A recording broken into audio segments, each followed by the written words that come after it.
Hi friends, ఈరోజు మనము గూస్బెర్రీస్తో పులిహోర ఎలా చేసుకుందామో చూద్దామా. గూస్బెర్రీస్ అంటే ఉసిరికాయలండి. ఈ ఉసిరికాయలు ఈ సీజన్లో బాగా వస్తాయి. అంటే డిసెంబర్ నుండి ఫిబ్రవరి వరకు గూస్బెర్రీ సీజన్. సో సీజన్లో వచ్చే ఏ వెజిటబుల్ అయినా ఫ్రూట్ అయినా మనము తీసుకుంటే ఆహారంలోకి మనకి ఇమ్యూనిటీ పెరుగుతూ ఉంటుంది. సో ఈరోజు ఈ యొక్క గూస్బెర్రీతో చేసిన రైస్ని ఎలా ప్రిపేర్ చేసుకోవాలో చూద్దాం.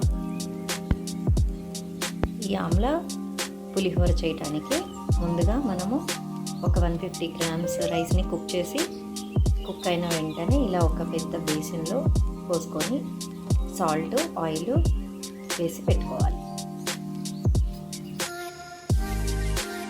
కొంచెం సాల్ట్, రుచికి సరిపడినంత కొంచెం ఆయిల్ వేసి దీన్ని కలిపి పెట్టుకోవాలి. ఇప్పుడు ఒక ప్యాన్లోకి ఒక 2 టేబుల్ స్పూన్స్ ఆయిల్ తీసుకొని దాంట్లోకి మనము ముందుగా 2 టేబుల్ స్పూన్స్ చెన్నాదాలు. సో ఇప్పుడు చెన్న ఫ్రై అవుతూ ఉంటాయి. అలాగే 1 tablespoon urad, 1/2 teaspoon cumin జీలకర్ర, 2 రెడ్ చిల్లీస్, ఒక 3 tablespoon groundnuts. Already fry అయిన ఉన్నాయి కాబట్టి నేను ఫ్రై అయినవి వాడుతున్నాను. పచ్చివి కూడా వేసుకోవచ్చు. ఎలాగో ఆయిల్లో ఫ్రై చేస్తున్నాం కాబట్టి ఫ్రై అయిపోతాయి.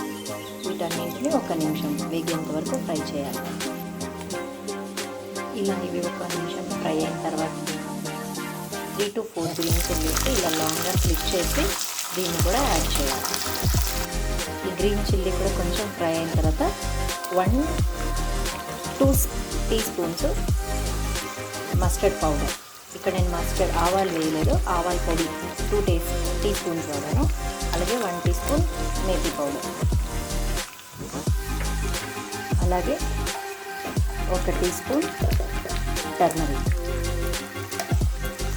కొంచెం కరివేపాకు, అలాగే గ్రేట్ చేసి పెట్టుకున్న ఉసిరికాయలు. ఇవి 4 to 5 ఉసిరికాయలు గ్రేట్ చేసి పెట్టుకున్నాను. 150 గ్రామ్స్ కుక్కుడ్ రైస్కి 4 to 5 ఉసిరికాయలు సరిపోతాయి. వీటిని కూడా ఇందులో యాడ్ చేసేస్తాను.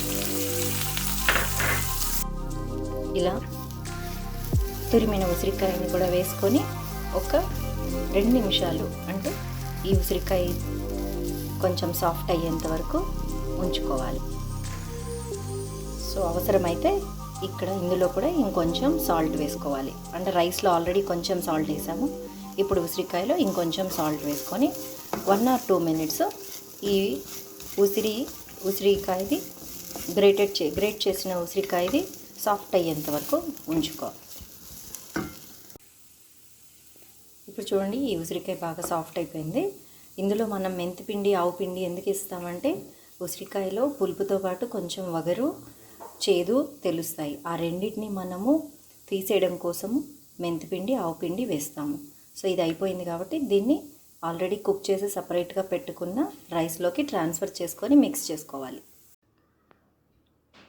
చూసారా, ఇలా రెడీ అయిన దాన్ని నేను ఆల్రెడీ కుక్ చేసి రెడీగా పెట్టుకున్న రైస్లోకి యాడ్ చేసి మిక్స్ చేస్తాను.